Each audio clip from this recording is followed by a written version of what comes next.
Hello viewers, आज मैं आपको बताऊंगी बायो एनर्जेटिक्स के बारे में। ठीक है, तो सबसे पहले हम इसकी डेफिनेशन कर लेते हैं। अब ये होता क्या है कि इसमें one form of energy convert होती है अदर फॉर्म ऑफ एनर्जी में। ठीक है, in the presence of enzyme. ठीक है, for example chemical energy convert into mechanical energy, यानी कि कोई भी form of one form of energy convert into the another form of energy. ठीक है, फॉर एग्जाम्पल हम एक्सरसाइज करते हैं तो हमारी बॉडी में मेटाबॉलिज्म होती है जिसमें जो है एटीपी जो है जनरेट होती है। ठीक है, केमिकल मेटाबॉलिज्म क्या हो गया, केमिकल एनर्जी हो गई जिसके थ्रू एटीपी होती है और फिर एटीपी हमें एक्सरसाइज करने में हेल्प करती है। ठीक है, यानी chemical energy convert into mechanical energy. अब जहाँ एक्सरसाइज की बात हुई है तो जब हम एक्सरसाइज करते हैं तो एक्सरसाइज के लिए जो हमारी बॉडी फ्यूल यूज़ करती है वो सबसे पहले उसमें आ जाता है कार्बोहाइड्रेट। ठीक है, जिसमें 1 ग्राम ऑफ कार्बोहाइड्रेट जो है हमें 4 किलो कैलोरी एनर्जी देता है। सेकेंड नंबर पे फैट आ जाता है, जो 1 ग्राम ऑफ फैट कितनी एनर्जी देता है, 9 किलो कैलोरीज। और थर्ड नंबर पे प्रोटीन आ जाते हैं, जो 1 ग्राम ऑफ प्रोटीन कितनी कैलोरी देता है, एनर्जी देता है 4 किलो कैलोरीज। ठीक है, अब इसमें जो है सबसे पहले जो हमारा यूज़ होता है कार्बोहाइड्रेट, उसके बाद फैट आ जाता है जो प्रोलॉन्ग एक्टिविटी में यूज़ होता है। ठीक है, अब जो थर्ड है जो प्रोटीन है ये बिल्कुल मिनिमम अमाउंट में यूज़ होता है जिसको हम निगलेक्ट भी कर सकते हैं, यानी कि बिल्कुल जब हम स्टार्वेशन में चले जाएं तब उस हालत में जाके प्रोटीन यूज़ होता है, अदरवाइज नॉर्मल एक्सरसाइज में प्रोटीन यूज़ नहीं होता। तो जब हम एक्सरसाइज करते हैं तो हमारा सोर्स ऑफ एनर्जी क्या होता है, एटीपी होता है, यानी कि जो फ्यूल हम यूज़ कर रहे थे कार्बोहाइड्रेट, फैट और प्रोटीन तो हम एक्सक्लूड कर सकते हैं। ठीक है, क्योंकि वो बहुत स्टार्वेशन में यूज़ होता है, जैसे मैं आपको पहले भी बता चुकी हूँ। तो जो वो फ्यूल यूज़ कर रहे थे हम बेसिकली क्या हासिल करने के लिए यूज़ कर रहे हैं, एटीपी। ठीक है, अब एटीपी जनरेट करने के लिए 3 एनर्जी सिस्टम यूज़ होते हैं। सबसे पहले आ जाता है एटीपी-पीसी। ठीक है, यानी कि एटीपी फास्फोक्रिएटाइन साइकिल। उसके बाद आ जाता है ग्लाइकोलाइसिस और थर्ड नंबर पे हमारे आवास आ जाता है एरोबिक सिस्टम, यानी कि ये दोनों जो है एनारोबिक है और ये एरोबिक सिस्टम आ जाता है। अब मैं फर्दर आपको डिटेल में इनका बता रही हूँ।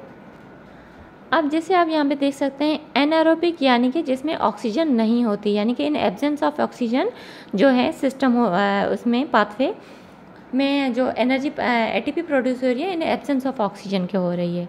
और aerobic means in the presence of oxygen, यानी कि उस एटीपी की जनरेशन में आपको ऑक्सीजन की नीड पड़ती है।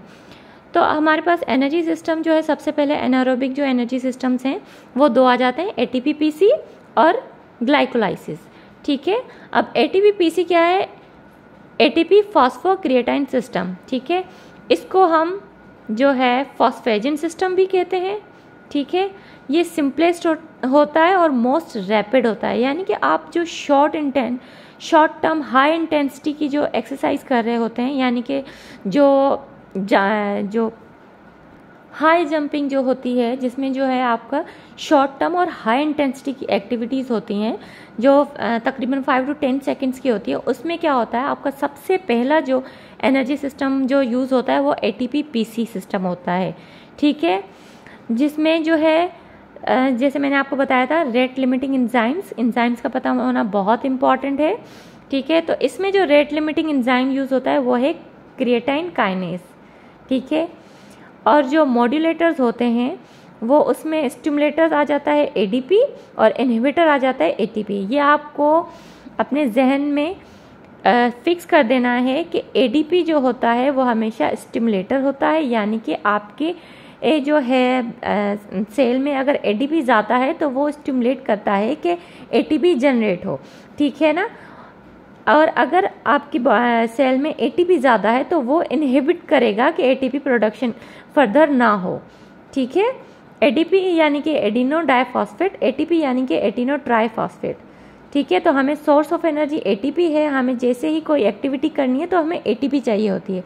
लेकिन अगर सेल में ऑलरेडी आपके पास एटीपी ज़्यादा है, ठीक है, तो फिर ये इनहिबिटर एज ए इनहिबिटर काम करेगा कि फर्दर एटीपी की नीड नहीं है तो वो ना बनाए। और अगर एडीपी है तो फिर वो स्टिमुलेट करेगा कि फर्दर एटीपी की नीड है और एटीपी प्रोडक्शन होगी। और ये जो सारा प्रोसेस है ये कहाँ होता है, हमारे सार्कोप्लाज्म में होता है, यानी कि मसल के साइटोप्लाज्म में। नॉर्मल सेल का जो प्लाज्मा होता है उसको हम साइटोप्लाज्म कहते हैं, लेकिन वही चीज़ अगर मसल के सेल में देखी जाए तो उसको सार्कोप्लाज्म कहते हैं। ठीक है, अब सेकंड जो आ जाता है हमारे पास ग्लाइकोलाइसिस आ जाता है। ठीक है, अब ग्लाइकोलाइसिस में क्या है, अब ग्लाइकोलाइसिस का मतलब क्या है, जैसे ग्लाइको और लाइसिस।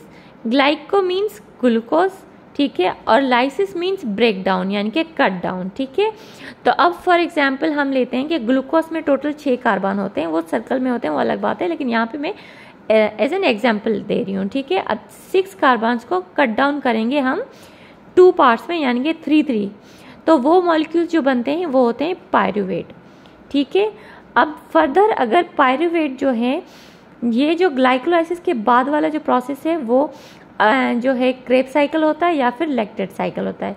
अब ये दोनों में डिफरेंस क्या है और कब स्टार्ट होते हैं, अगर पायरूवेट जो है कन्वर्ट हो मतलब एटीपी बनाने में आगे ऑक्सीजन की प्रेजेंस हो, तो फिर क्या होता है, वो आगे जो है सिट्रिक एसिड साइकिल यानी कि क्रेब्स साइकिल में चला जाता है इन प्रेजेंस ऑफ ऑक्सीजन। ठीक है, लेकिन अगर ऑक्सीजन की एब्सेंस में हो साइकिल तो फिर वो लैक्टेट बन जाता है।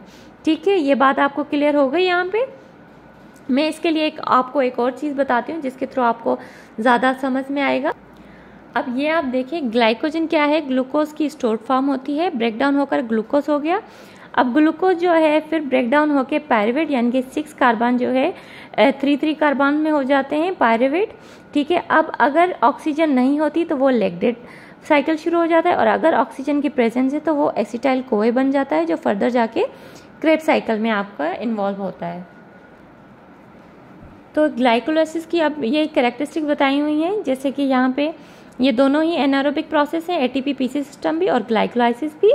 ठीक है, लेकिन ग्लाइकोलाइसिस में आगे जो पायरूवेट बनने के बाद जो है अगर ऑक्सीजन नहीं होता तो लैक्टेट होता है, और ऑक्सीजन अगर होता है तो क्रेब्स साइकिल में फर्दर जाता है। ठीक है, अब इसमें ये जो है एटीपी पीसी सिस्टम के बाद जो यूज़ होता है वो ये सेकंड मोस्ट रैपिड है साइकिल। ठीक है, शॉर्ट टर्म हाई इंटेंसिटी के लिए ये यूज़ होता है, लेकिन जैसे हम कुछ एक्टिविटी करते हैं अगर वो 5 से 10 सेकंड की है तो उसमें सबसे पहला जो होगा वो एटीपी पीसी सिस्टम यूज़ होगा, और उसके बाद अगर वो थोड़ा सा और अगर प्रोलॉन्ग हो गई यानी कि 5-10 मिनट सेकेंड से 45 सेकेंड्स तक हो गई या 1.5 मिनट तक हो गई, तो फिर ये एक्टिविटी उसके एटीपी पीसी सिस्टम के बाद ग्लाइकोलाइसिस यूज़ करेगी। ठीक है, अब उसके बाद इसमें रेगुलर जो है रेट लिमिटिंग एंजाइम क्या होता है, PFK यानी कि फॉस्फोफ्रक्टोकाइनेज एंजाइम। ठीक है, ये रेट लिमिटिंग एंजाइम्स बहुत इंपॉर्टेंट है। आखिर में फिर मैं आपको अलग से ये हर साइकिल के बताऊंगी। ठीक है, अब इसमें मॉड्यूलेटर्स क्या क्या हो जाते हैं।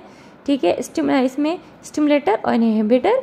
स्टिमुलेटर में AMP, ADP, P और pH इंक्रीज्ड, और इनहिबिटर में क्या हो गया, ATP, CP और सिट्रेट और pH डिक्रीज्ड। ठीक है, अब इन मॉड्यूलेटर्स में जो है आपको मोस्ट इम्पॉर्टेंट ये पता होना चाहिए कि जो स्टिमुलेटर है वो ADP और जो इनहिबिटर है वो ATP।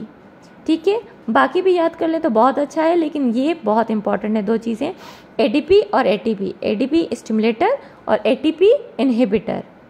ठीक है, उसके बाद हमारा जो तीसरा नंबर था वो है एरोबिक सिस्टम। ठीक है, इसमें 2 चीज़ें आ जाती हैं, 2 साइकिल। सबसे पहले क्रेब्स साइकिल।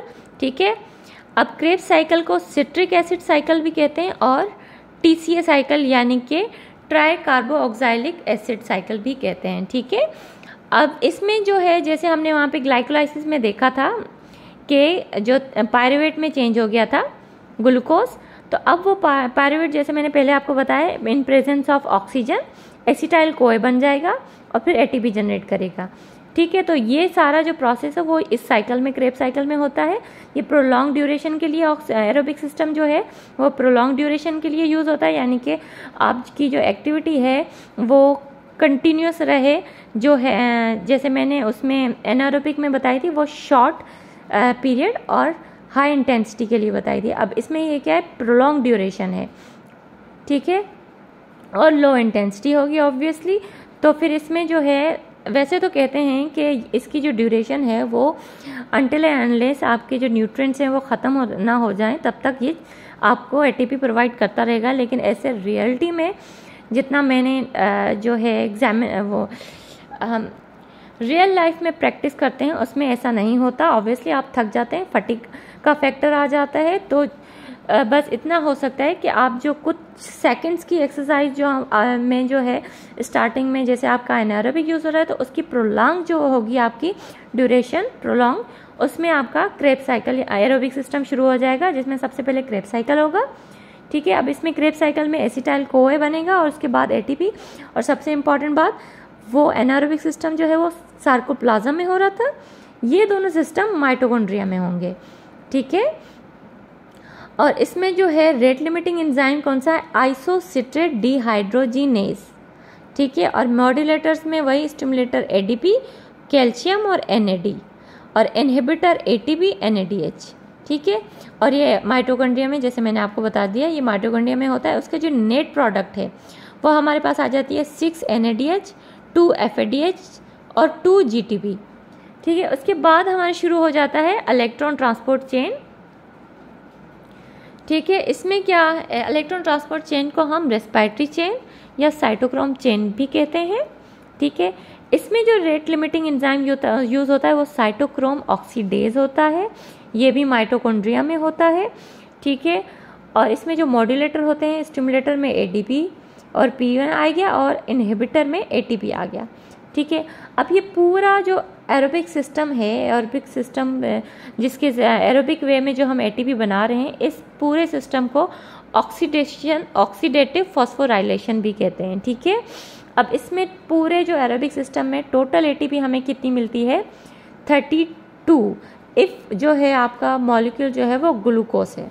ठीक है, लेकिन अगर आप ग्लाइकोजन मॉलिक्यूल यूज़ हो रहा है तो उसमें क्या होगा, 33 नेट एटीपी मिलेगी आपको। ये हैं आपके सारे जो पाथवेज हैं उसके रेट लिमिटिंग एंजाइम्स। ठीक है, ये आपको लाजमी याद होने चाहिए, बहुत इंपॉर्टेंट है एग्जाम के हवाले से भी और नॉलेज के हवाले से भी। ठीक है, एटीपी पीसी में कौन सा आ जाता है, क्रिएटिन काइनेज। ग्लाइकोलाइसिस में PFK यानी कि फॉस्फोफ्रक्टोकाइनेज। उसके बाद क्रेब साइकिल में आइसोसिट्रेट डिहाइड्रोजिनेज। उसके बाद इलेक्ट्रॉन ट्रांसपोर्ट चेन में साइटोक्रोम ऑक्सीडेज। ठीक है, ये सारे रेट लिमिटिंग एंजाइम्स हैं। और एक और मेन इम्पॉर्टेंट बात, ये जो रेट लिमिटिंग एंजाइम्स होते हैं वो हमेशा आप जो है सिस्टम के स्टार्ट में होते हैं। ठीक है, अगर स्टार्ट में नहीं हो तो फिर प्रोडक्ट की एक्यूमुलेशन हो जाती है, इसीलिए ये हमेशा जो है आपके साइकिल स्टार्ट होने के स्टार्टिंग में होते हैं। ठीक है, आपका जो ये एटीपी जनरेशन का प्रोसेस है इसके स्टार्ट में होते हैं हमेशा। और क्यों होते हैं, इसका रीज़न यही है कि वरना प्रोडक्ट एक्यूमुलेशन हो जाती है। ठीक है, क्योंकि ये हमारी एक्टिविटी को कंट्रोल करते हैं कि कितना एटीपी चाहिए, कितना नहीं चाहिए और कितनी तेज़ी से चाहिए, तो इसीलिए ये स्टार्टिंग में होते हैं। ठीक है, तो ये हो गया हमारा आज का बायोएनर्जेटिक एक जो है, फिर से एक ओवरव्यू दे देती हूँ। ठीक है, एटीपी पीसी सिस्टम जो है वो शॉर्ट ड्यूरेशन और हाई इंटेंसिटी, यानी कि आप जब एक्सरसाइज कर रहे हैं जैसे हाई जंप टाइप या कुछ ऐसी एक्टिविटी जिसमें जो सडन हो, ठीक है ना, सडन हो और आप पूरी ताकत लगती हो उसमें, उस ड्यूरेशन में जो स्टार्टिंग की ड्यूरेशन होती है वो कौन सा, आपकी बॉडी में आपकी सेल में जो एटीपी जनरेट हो रही है वो किसके थ्रू, किस सिस्टम के थ्रू होती है, वो एटीपी पीसी के सिस्टम के थ्रू होती है। ठीक है, और उसके बाद अगर आपकी एक्टिविटी थोड़ी प्रोलॉन्ग हो जाए तो सेकंड नंबर पे जो हमारा पाथवे यूज़ होता है वो ग्लाइकोलाइसिस होता है। ठीक है, ये भी जब एटीपी जनरेट करना है इसकी भी बस हो जाए, उसके बाद आपका क्रेब साइकिल हो जाए जो आपकी प्रोलॉन्ग ड्यूरेशन, यानी कि जब आप रनिंग करते हैं या फिर ऐसी चीज़ करते हैं जो प्रोलॉन्ग एक्टिविटी हो, उसमें क्या होता है आपका ये क्रेब साइकिल शुरू हो जाता है। और उसके बाद इलेक्ट्रॉन ट्रांसपोर्ट चेन आ जाती है जिसमें जो आपके पूरा जो ऑक्सीडेटिव फॉस्फोराइलेशन जो एरोबिक सिस्टम के थ्रू होती है उसमें जो नेट एटीपी की आपकी जनरेट होती है वो 32 एटीपी होती है। ठीक है, ये दोनों एनारोबिक हैं और ये एरोबिक हैं। ठीक है व्यूअर्स, आज के लिए इतना ही। कमेंट ज़रूर कीजिएगा और मेरे चैनल को लाइक और सब्सक्राइब कीजिएगा। Thank you.